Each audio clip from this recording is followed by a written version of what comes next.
प्रणाम सार आपनku अशेष कृतज्ञता जनाऊछि। आपण सुंदर भाव आज अलंकार शास्त्र तत्व को आम आगे बखाणिले। आपणक मतरे आज रस को अलंकार शास्त्र रे मुख्य रूप परम ब्रह्म को किभली प्रकट करा जाई पारे ताहा प्रथमे विश्लेषण कले। साहित्य रे आत्मतत्वर आलोचना भारतर उत्कर्ष कथा कहिले। कथावस्तु मूर्तिमंत काव्य गठन पाई यथेष्ट नुहे, यथेष्ट आत्म उपलब्धि। तेणु कवि कौशल हेउछि काव्य गठनर मुख्य कथा। अनिर्वचनीय कथा हेउछि काव्यर आत्मा। भारतवर्ष कौनसी मतवाद को अस्वीकार करी नाही।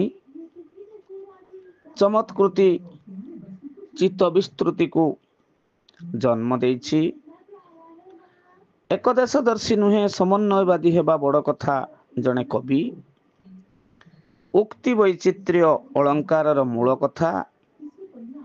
आपण कहिले वेद शास्त्र काव्य ई किभली वेद किभली शब्द प्रधान, शास्त्र अर्थ प्रधान, काव्य शब्दटी शब्द अर्थ प्रधान एवं शेष जो व्यापार कथा कहते कवि व्यापार।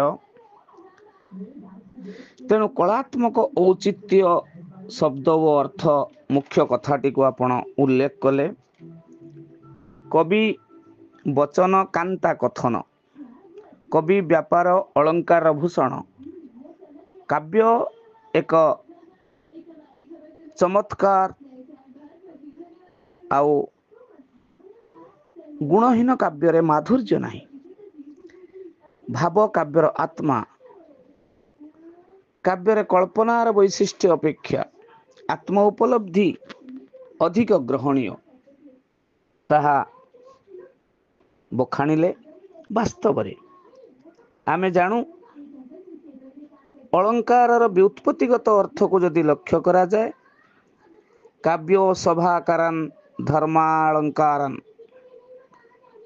अर्थात जहा द्वारा अलंकृत वा भूषित करा जाए ताहा हेउछि अलंकार। अलंकरोति इति अलंकारः अर्थात अलंकृत अथवा सुशोभित करे ताहा अलंकार। तेणु आपण सुंदर भाव रे कथा रखिबा बेले आज आमे जानिलु जे अलंकार विहीन काव्य काव्य पदवाच्य नुहे। तेणु आचार्य वामन कहती काव्यम ग्राह्यम अलंकारात्। अलंकारी बा अलंकारिक गण अलंकार को मुख्यतः दुई भाग रे विभक्त करिसंती, शब्दालंकार अर्थालंकार। शब्द द्वारा वाक्यर सौंदर्य संपादित हेले ताको शब्दालंकार कहा जाए। अर्थ द्वारा वाक्यर शोभा विधान करा गले ताहा अर्थालंकार हुए। अनुप्रास जमक श्लेष आदि शब्दालंकार। उपमा रूपक उत्प्रेक्षा अपहनुति अतिशयोक्ति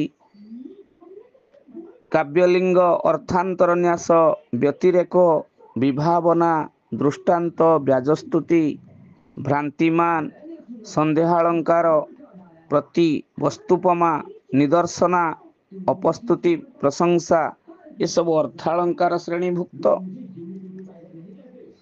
अनुप्रास जमक आदि शब्दालंकार मुख्यतः शब्दर ध्वनिगत पुनरावृत्ति उपर निर्भर करे। अनेक काव्य रे ए दुई अलंकार बहुल प्रयोग लक्षित हुए। शब्दालंकार शब्दर पुनरावृत्ति घटुथिबारु ताहा पाठक मनरे आनंद जात करे। फलरे तज्जनित आवेग काव्यानुभाव करिवार सहायक हुए।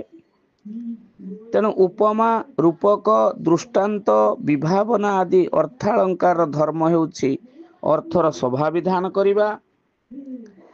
अर्थालंकार को मुख्यतः तीनोटी पर्याय विभक्त करा जाए। सादृश्यमूलक, विरोधमूलक व साम्य आदि अन्य संबंध उपरे प्रतिष्ठित अलंकार सबु।